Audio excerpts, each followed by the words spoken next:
Welcome back, everybody, to the Metropolis Bulldogs Teambuilder Dynasty here on NCAA Football 14.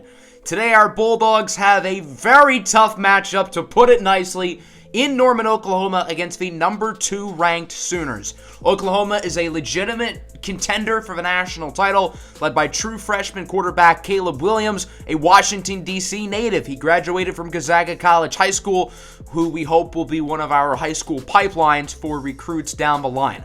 Oklahoma has the number 1 scoring offense and the number 1 scoring defense in college football. So they score more points than anybody, and they allow less points than anybody. So they've pretty much been the most dominant team in the country this year, which means we have our hands full. But we have been playing very good football as of recent. Last episode, we had a doubleheader, and we won our very first 2 games in program history, beating Navy 31-21, which featured a 17-0 fourth quarter. And then we demolished Temple 31-0, a shutout. Our very first shutout in school history. So we are now 2-4. We've actually gotten on the win column, and we have not lost a game since week 4. And keep in mind, that was in Tuscaloosa against Alabama. As we simulated into week 9, we got some big news on the recruiting trail. Our 4 first commits in program history have signed. They are Michael Roberson, Garrett McCullough, Jared Martinez, and Isian Ikerike. Roberson is a 74 overall linebacker from New Jersey. He's somebody who's going to be one of our highest rated defenders right away. And keep in mind, his twin brother, Maurice Roberson, is also on the board. So that is a huge get for us.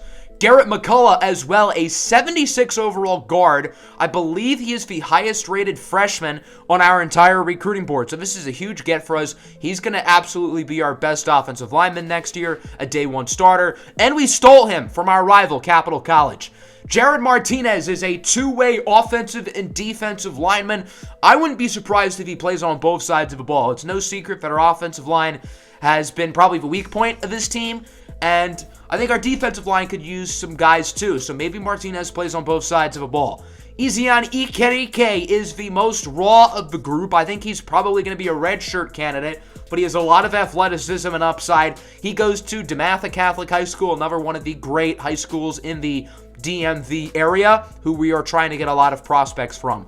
Unfortunately, there are only 3 custom recruits left on the board. All the other ones are going to other places, and I'm a little bit concerned with wide receiver Osiris Young. We just had him come in for a visit. He only gained 230 points, so I don't want to take him off yet, especially considering we've just gotten 2,000 points opened up with all of our commits, but still, that's a battle we have to watch out for. It's also worth noting that we've just added some low lock players on the board who I do want to go over in today's episode. I have made some rules for the low lock players. I talked about them in the recruiting special, which was a couple episodes ago. So if you go to number 2, for the low lock cheese players, we can only sign 1 per year. They must be from a pipeline state or the DMV, which is DC, Maryland, and Virginia, but that rule does not apply to custom recruits, so we can go after any low-lock custom recruit that we wish. I've decided to add another rule to that. If multiple low-lock players commit during the same week, we can get all of them. But once one player who's a low-lock guy commits, we're not allowed to go after any more. I hope that makes sense. So pretty much if we time it to where they all commit to the school at the same time, then we can get them all. I think it makes things a little bit more challenging and a little bit more strategic because it's very easy to get all of these low lock players. So that way it's a little bit harder to figure out who we actually want. Another rule I put on the graphic was that they all must fit a position of need, but considering we're a really bad team, we need pretty much every position, so I didn't really care about which positions we went after because, well, we're weak really across the board, our entire roster. So let's take a look at the players who we have added as low-lock guys. Athlete Travis Harrison would be a great get. He's a 4-star from Front Royal, Virginia, an athlete, 72 overall. Now, Mississippi State has started to put some interest in him, so I don't think it's likely that we'd land him. He looks like a great offensive skill position player, probably a running back or wide receiver. I want explosive guys on the offensive side of the ball, but again, I don't think we're going to land him. I added punter Craig Thomas. We're probably not going to actively pursue him a whole lot because he is a punter. I'd rather get someone better as a low-lock guy than a punter. I do really like Darius Lewis. There are low-lock players on the board who I think are better, but we have a big need at tight end, and I think he's someone who could compete to be a starter right away. JUCO Jr. Victor Adams is a player who I love. The way I view him is Mekhi Diggins 2.0, but instead of running back, he'd probably play wide receiver. He also looks like a great defensive back, so I think he'd pretty much take over the Mekhi Diggins role as the two-way star on our team. Tight end Justin Glover is a 62 overall. We scouted him. He didn't end up very good, so we're probably not really going to pursue him. Jonathan Roberts, I think, is my top target from Worthington, Ohio. He looks like an awesome quarterback, which is very interesting. I don't think he'd be great at any other positions. He does have very strong athleticism, but I don't think he'd be a great defensive player. Maybe he could play wide receiver. I think that's the other spot I could see him, but with 85 throw power, I think he'd have a really nice arm. So if we get him, he could be our starting quarterback next year. JUCO sophomore Spencer Barber is also a great quarterback prospect. He is quite a bit better than Jonathan Roberts, but I don't think we're going to get him. Nebraska is really starting to key in on him, so I think Barber's a little bit more unlikely. These two offensive linemen, Rob Cox and Rema Brown, are here as well. I like Cox. Brown, not so much. He ended up being a bust, and it does seem like a lot of schools are starting to get interested in him. And then cornerback Marcus Sorvanis. He is a subscriber-made custom recruit. So that means I can get him whenever I want. If one of the other low-lock guys commits, I can still go after Sorvanis. That way, I'm encouraged to go after the custom subscriber-made players. We did talk about him more in depth in the recruiting special. So this is how I'm going to allocate the points for now. The three guys I want the most are Adams, Roberts, and Barber. Again, I don't think we're going to get Barber, so I'm really focused on Adams and Roberts. Hopefully we can time it to where we get them both at the same time. Otherwise, we're only going to be allowed to get one. So now let's officially simulate into Week 10 against the Oklahoma Sooners, which is where today's matchup is going to be. As I said, the Sooners are ranked number 2. They are really good. And Osiris Young has officially locked us out.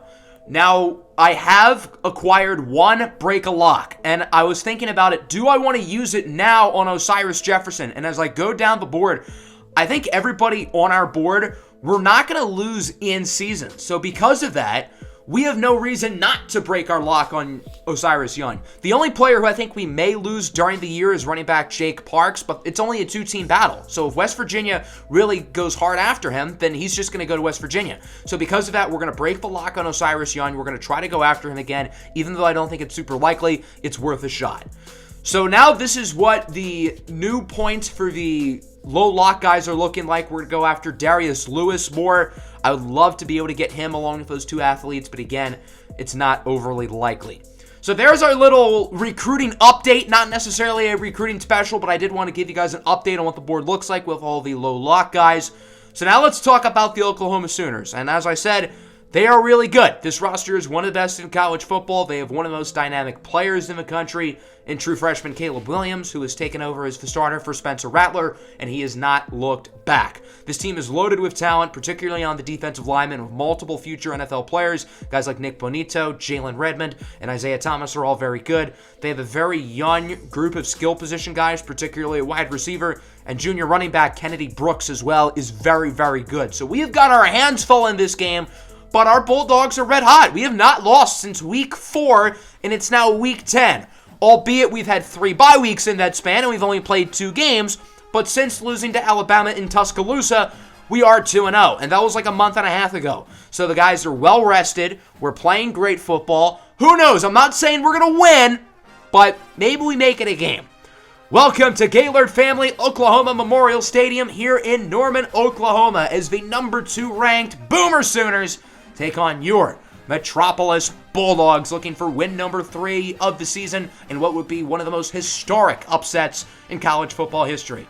Metropolis is going to choose tails because you guys know the drill. Tails never fails, except for like 20% of the time.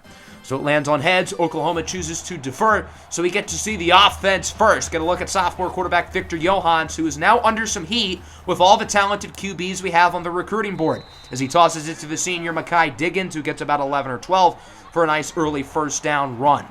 Good gain there for Diggins. The rushing attack is starting to come along after a slow start. Is on 3rd and 15. It's a pass out to Reggie King, who dominated a couple weeks ago against Temple. He's about 2 yards shy of the first down, so it's 4th and 2.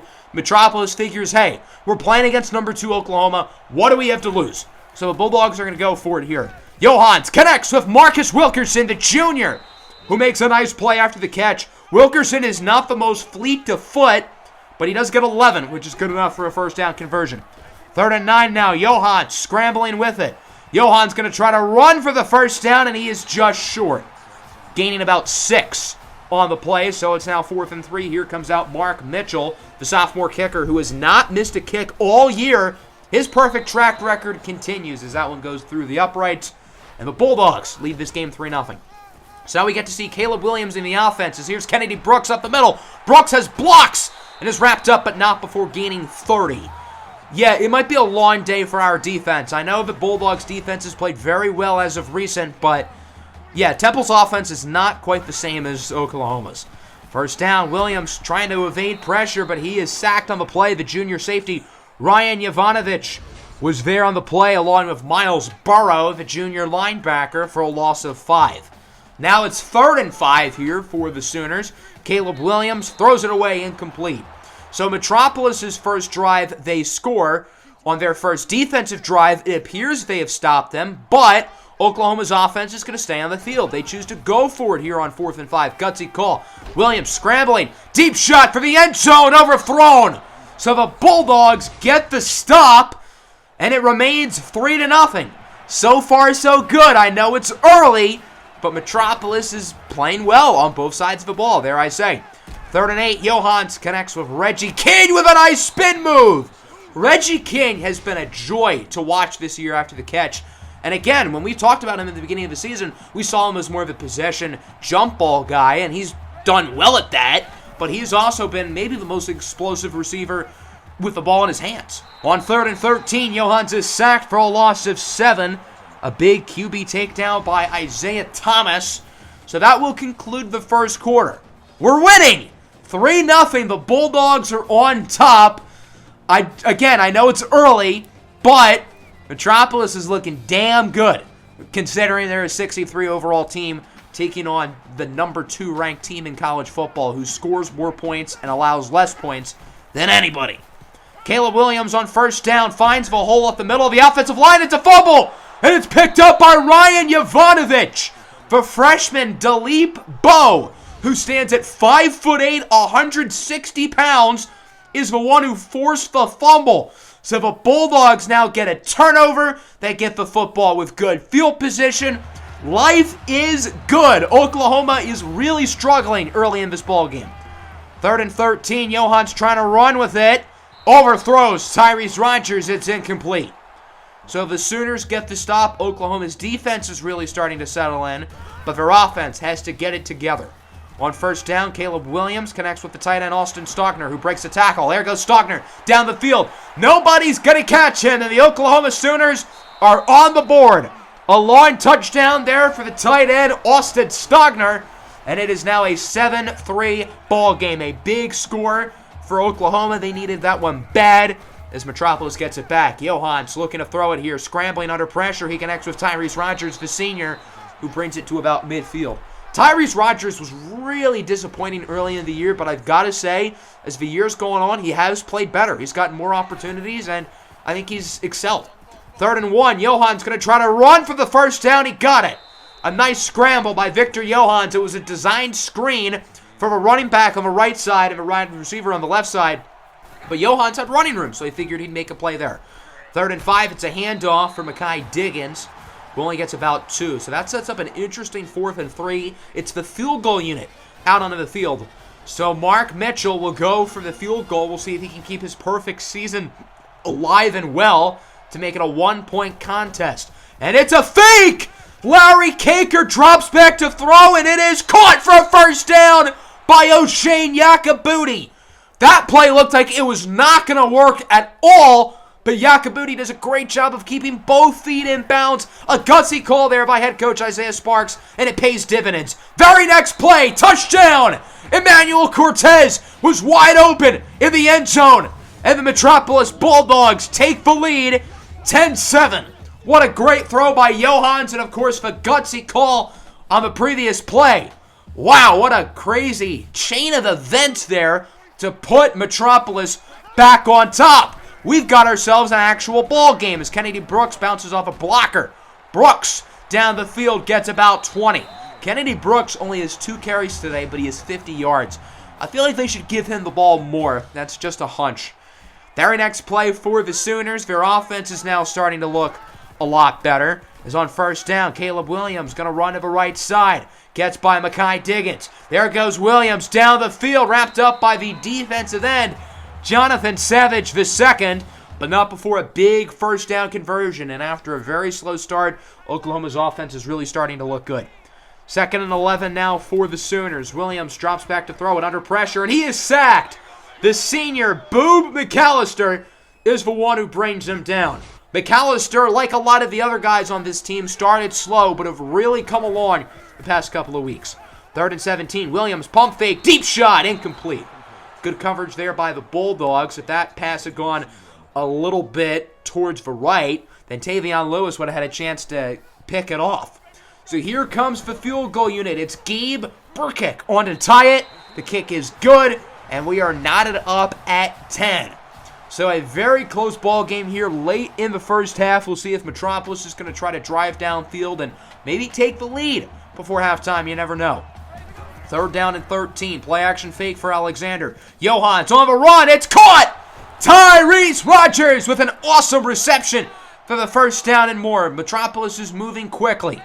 Now from around the 46. Johan scrambling, trying to get rid of it. He cannot. A big sack on the play, number 2 on the day for Isaiah Thomas, and it's now 3rd and 12. Johans again scrambling, and he is smothered. The pass is incomplete, and Johans is hurt on the play. That is a big deal, losing the starting quarterback to an injury, so that'll send the punt team out. Here's the sophomore Zach Kirksey, and it's another fake! No way! Metropolis with another gutsy call. Kirksey taking his time. Throw is incomplete. That's not a bad call, though, because there's only 2 seconds. So Kirksey does a good job of taking his time to make sure Oklahoma doesn't really have a chance to do anything on offense. That's why Metropolis felt so comfortable with that play call, because there was only 11 seconds when they snapped the ball. So now the Sooners are forced to run a Hail Mary. Caleb Williams takes a shot for the end zone. Broken up, incomplete. So we are through one half, and we've got ourselves a ball game. Oklahoma 10, Metropolis 10. Now, I will say, you got to keep in mind, the Bulldogs were also only down by, I believe, 2 at halftime against Alabama, and Alabama ended up winning the game by about 40. So you got to remember that, but the Bulldogs have not lost since that game. As on first down, Williams breaks like 4 tackles and is eventually brought down by Boob McAllister. A big play there for Caleb Williams, who has been fine with his arm, but Caleb Williams as a runner has been really impressive. Kennedy Brooks in motion. Williams alone in the backfield as he takes a shot, caught by the tight end Stogner for the first down. Oklahoma's offense is quickly marching down the field here to start the second half, trying to prove their superiority after a very underwhelming first half. So after a nice play there by Stogner, it is 2nd and 10 from around, I would say, the 36.5-yard line. Caleb Williams looking to throw it. No time! He is sacked. The Metropolis pass rush makes another play. It's Ryan Jovanovic who takes down the QB. Not quite as impressive as the 9 sacks, all of which came in the second half against Temple, but 3 sacks today against a good OU offensive line. 3rd and 18, Williams is incomplete, so the Metropolis defense gets another stop. They get the ball back, and the game is still tied. 2nd and 2 here for the Bulldogs. Reggie King, the senior, in motion. It's an option. Johans should have kept it himself. Probably would have been a first down, but instead Reggie King loses about 5. Wrapped on the play by Broles, and now it is 3rd and 7. Costly decision there by Victor Johans, and we'll see what the offense is going to do here on this play. Johans taking his time, going to look to throw it. Johans clean in the pocket, connects with the tight end Danilo Walls for the first down. Neither of the tight ends, Walls or Yakabudi, have had a great year, but they've both been clutch, and they've both made plays when they needed to, like on that one. 3rd and 12, Johans is hit as he throws, incomplete.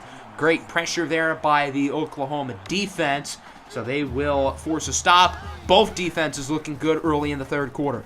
Oklahoma has it back. Caleb Williams connects with Woods down the field. That's Michael Woods II, who gains around 21 yards. Williams really has not gone to his receivers a whole lot today.